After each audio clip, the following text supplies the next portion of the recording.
Hello. So I want to show you guys my little LCP Max that I've been carrying for 7 or 8 months now. I have put a Delta Point micro on it, and I have Crimson Trace light guard on it, and I've got a trigger installed. I forget where I got the trigger. So I got the gun, and I wanted to put some stuff on it because, well, what are you doing in a new gun? See if you want to put some stuff on it after you practice with it and fire through a couple hundred rounds through it.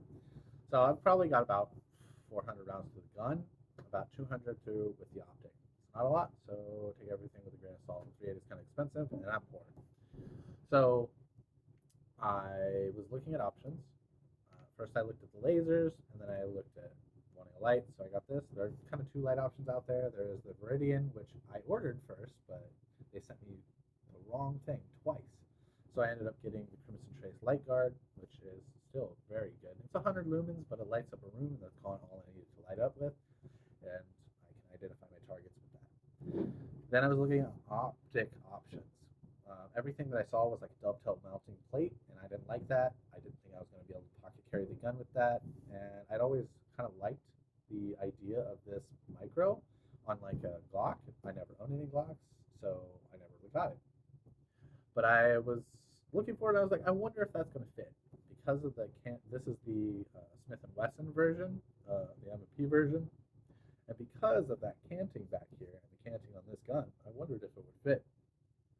So I ended up finding one on eBay for like 200 some bucks, which is really good, really cheap, and I didn't feel as bad about fucking the optic up to make it fit.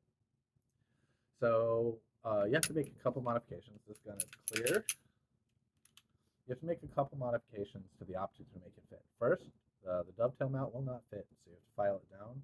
And I filed it down and then kind of friction fit it, hammering it in place and kind of forcing it in there, making sure it's close first before I do that. So the screws have something to mount onto. And then you have to file down this part so that it sits low enough in the gun. If you don't do that, it's going to angle and it's not going to, it's going to have a harder time zeroing, and it's not going to come close to co-witnessing with your front sight. Now, mine doesn't perfectly co-witness. I probably would have to have filed down a little bit more, but remember, the more I file down, the more this comes down, and that's going to be important later. So I don't mind it. I can still find my front sight in the front here. I just have to remember that my gun is going to shoot a little differently when I'm focused on this because the dot sits a little bit higher than this.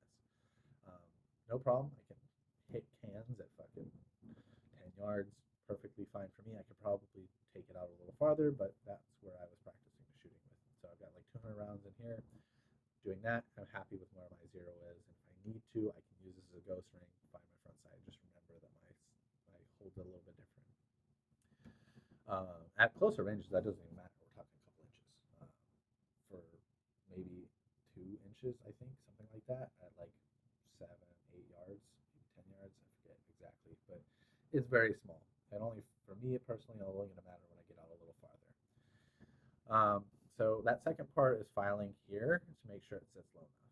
Then you have to take the battery cap off and file under here because when you go to take the slide off, you're not going to be able to take the slide off because this comes down unless you file this part down too. So all three of those parts need to be filed down for it to fit on the gun. But it does fit on the gun, and it was able to be zeroed fine. Now, it's possible that we're talking like it's off, like maybe canted one way or the other, just the slightest amount, because all this was hand filed. I put it on my little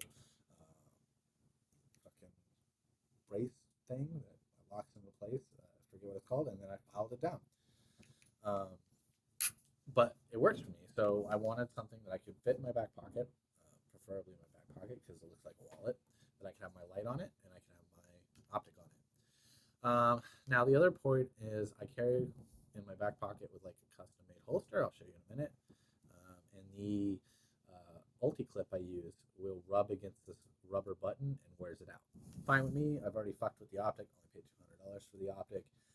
I don't mind it. I still can press all the buttons I need to press, and in my back pocket, the buttons aren't getting pressed unless I press them. That's the nice thing about this optic is it takes a decent amount of force to cause that button to be pressed. The other part is because it's in my back pocket, I like the enclosed optic because it's getting sit on.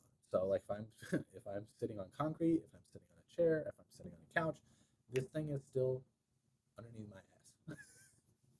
So I carry in a custom-made holster because of the fact that once you do all the shit to this gun, you're never going to be able to find a holster that works. So I've got Kydex plates inside this leather holster so that it will cover the button activation on the flashlight and cover my trigger guard. And then I have an ulti clip put in here. The optic is very much still exposed, but in the grand scheme of things, this looks like a wallet, kind of, in my pocket. My pants aren't exactly most tightened right now, so sorry if it doesn't come out the way you're expecting, but that's how it looks. Looks like a wallet. Reach in here, pull it out. Now, it's a little bit better, because the one time I want to show you on camera, it doesn't work great. But you have to be careful, because sometimes this button, because of the rubber, will catch, so you have to kind of pull it out at a certain angle, but I can carry it now. So usually when I'm wearing pants, I'll carry like jeans or something. I'll carry with the 12+1. It's a little easier to notice, but most people are not looking for a gun in your back pocket. And then when I'm carrying in something like my shorts right now, or my gym shorts or something, I'll be carrying with the 10+1. So for me, it's perfect. 10+1, optic, bright ass flashlight, bright for a fucking pocket gun. 100 lumens in somebody's face, really close, it's still bright as shit. Now, lights up a room, perfect for me. But I still get my optic. Now, the optic itself is very small compared to most windows on other optics. My Romeo and my Holosun were all much, much bigger than this, so it takes a lot of practice to get used to presenting and finding that dot. You know, I'll practice closing my eyes, presenting, and seeing if I come across the dot when I do that. So I'll just keep doing that. I've done thousands of times. And I would say I'm still probably another 1,000 times off of it being able to present it relatively with my eyes closed every time and finding the dot. Probably never going to be that good, but it's pretty good. And so I just practice. This gives me a lot of capability for having a gun that I forget how much it weighs with a magazine in it. Probably like 13, 14 ounces, maybe 15 ounces. Now, I'm also carrying the Novax ammo, the aluminum cased ammo. That makes a huge difference when you're carrying your back pocket shorts or something. The ammo is ridiculously light. This aluminum cased ammo is super light compared to my brass. And I had done a lot of research about finding 380 ammo that was decent for like hollow points weren't expanding really good out of these guns. So I was looking at something that was sort of like the I forget what it's called, the 9mm, the Extreme Defender rounds. And these kind of are like that. They've got this groove thing here, which kind of is supposed to do some sort of fancy, like, basically causing more damage in the body without being a hollow point. And it gives me that reliability that I apparently have been hearing that hollow points are not giving, while still being a better round than a full metal jacket for not over penetrating a target, which some people like that with 380. Some people want to go deeper. I'm just a little worried about that, and why not get lighter ammo for a better round, apparently? I don't know. I haven't shot somebody with it, so who knows? This seems okay. The weight is perfect for me, and I'm going to keep using it until I find something better. But at the end of the day, you carry what you want, and just be careful. Remember, if you alter this, you're going to void your warranty.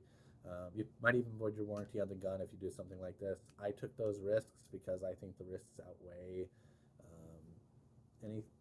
the rewards outweigh the risk. So have fun, and hopefully more people look into this as an option.